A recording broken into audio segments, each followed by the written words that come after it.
तो इसलिए साथियों, आप अगर अपने बच्चे का भविष्य अगर अच्छा देखना चाहते हैं तो इसके लिए संघर्ष करना पड़ेगा, लड़ाई लड़ना पड़ेगा, अपनी वोट को ताकत को समझना पड़ेगा, एक रोटी कम खाना पड़ेगा, लेकिन बच्चे को पढ़ाना लिखाना पड़ेगा और समाज में भाईचारा बना के आपस में एकता के साथ खड़ा रहना पड़ेगा। उनको मुझसे तकलीफ नहीं है, उनको ये समाज से तकलीफ है।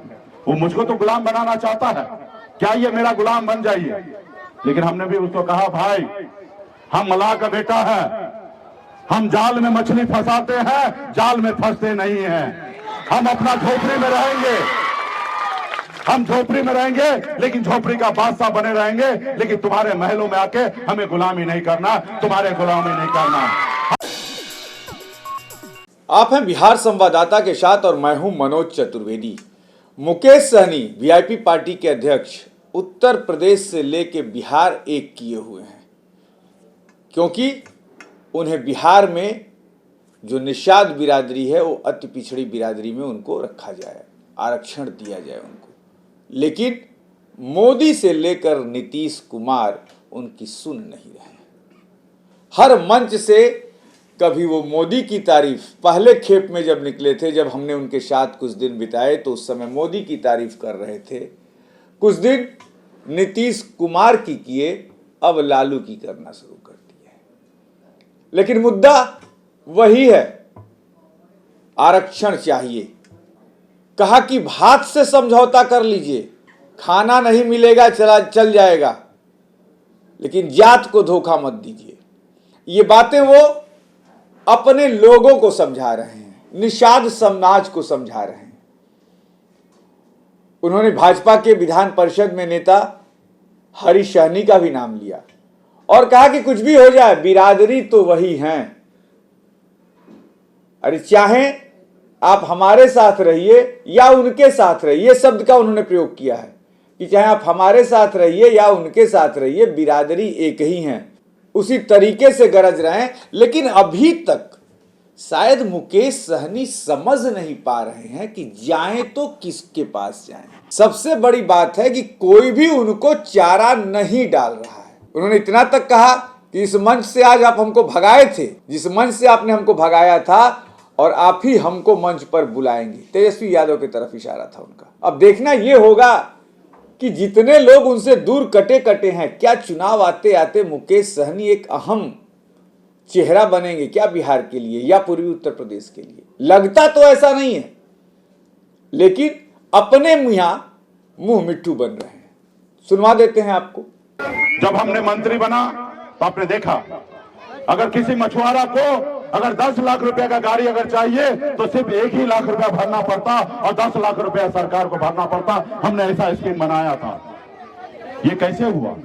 क्योंकि वहां पे आपका भाई खजाना के पास पहुंच गया था और हम निर्णय लेते थे, और आज मैं वहां पे नहीं हूं तो देखिए वो स्कीम बंद हो गया है।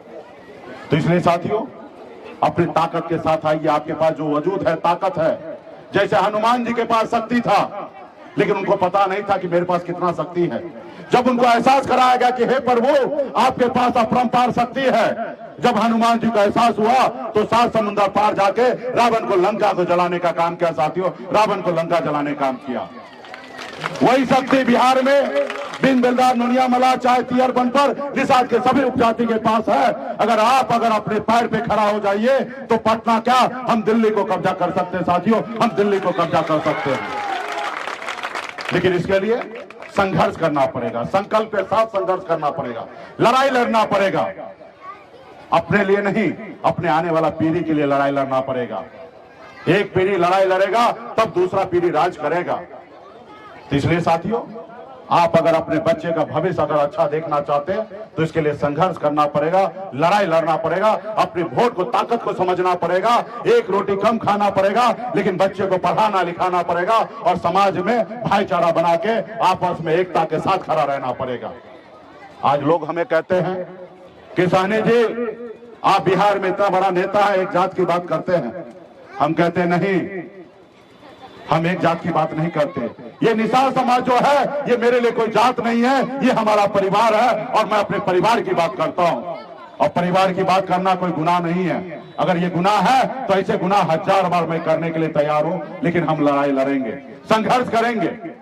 इसलिए साथियों समय आ चुका है, अभी 2024 में मोदी जी को प्रधानमंत्री बनना है, एक तरफ राहुल गांधी जी को प्रधानमंत्री बनना है, और ना ही आपको बनना ना ही हमको बनना है। हमें तो आरक्षण चाहिए ताकि यूपी बिहार झारखंड में 5 करोड़ निषाद परिवार के चेहरे पे मुस्कान आ सके, उसके घर पे खुशियां आ सके, उनका बेटा कलेक्टर एसडीओ बीडीओ बन सके। हम इसकी लड़ाई लड़ते हैं साथियों, और ये लड़ाई अपना वोट को ताकत को दिखा के ही लड़ाई जीता जाएगा, क्योंकि जो लोग आप आगे है, आगे के कुर्सी पे बैठा है, वो नहीं चाहता है कि बिहार में निषाद का बेटा सर उठा के जिए। वो चाहता है कि निषाद का बेटा हमेशा गुलाम बन के रहे, जैसे 77 साल से गुलाम बन के है वैसे 100 साल तक आगे गुलाम बन के रहे। वो नहीं चाहता है कि आपका बेटा सर उठा के जिए। ये निर्णय आपको लेना है कि आपको सर उठा के जीना है या गुलामी में जिंदगी जीना है, ये निर्णय आपको लेना है। आपने देखा ना, आजादी के 75 साल बाद पहली बार हमने 4 विधायक बनाए, लेकिन उन्होंने दुश्मन ने क्या किया, आपका विधायक खरीद लिया, आपको सरकार से बाहर कर दिया। जो सरकार आपने बनाया था वो मुझसे तकलीफ नहीं था, उनको पता है कि बिहार में निषाद समाज जो है वो सोया हुआ शेर है, जिस रोज ये जग जाएगा उस रोज लालू प्रसाद यादव जी के जैसे अकेले बिहार में सरकार बना लेगा।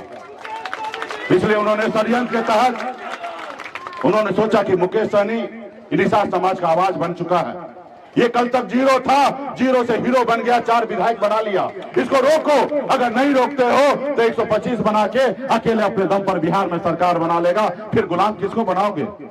उन्होंने षड्यंत्र के तहत हमारे विधायक को खरीद के हमें सरकार से बाहर कर दिया, लेकिन हम संघर्ष कर रहे हैं, लड़ाई लड़ रहे हैं। आज वही लोग आज झुक गया है, आज वो कहता है कि सहनी जी हमसे गलती हुआ, माफ कीजिए, आप हमारे साथ आ जाइए, हमारे दल में आ जाइए और 2025 का मुख्यमंत्री बन जाइए। उनको मुझसे तकलीफ नहीं है, उनको ये समाज से तकलीफ है। वो मुझको तो गुलाम बनाना चाहता है, क्या ये मेरा गुलाम बन जाइए। लेकिन हमने भी उसको कहा, भाई हम मलाह का बेटा है, हम जाल में मछली फंसाते हैं, जाल में फंसते नहीं हैं। हम अपना झोपड़ी में रहेंगे, हम झोपड़ी में रहेंगे, लेकिन झोपड़ी का बादशाह बने रहेंगे, लेकिन तुम्हारे महलों में आके हमें गुलामी नहीं करना, तुम्हारे गुलामी नहीं करना। तो सुन लिया आपने, कहा कि ट्रक में एक ड्राइवर होता है, खलासी होता है। ड्राइवर वो होता है जो नेता पैदा करता है। आज मल्लाह के बच्चे के पास इतनी ताकत है कि वो एमएलए और एमपी बना देगा। तो मैं ड्राइवर हूँ, भात चाहिए, जाति नहीं छूटनी चाहिए। अब देखना यह है कि चुनाव आते आते मुकेश सहनी कितना रंग बदलते हैं, इस पर भी नजर रहेगी। आप बने रहिए।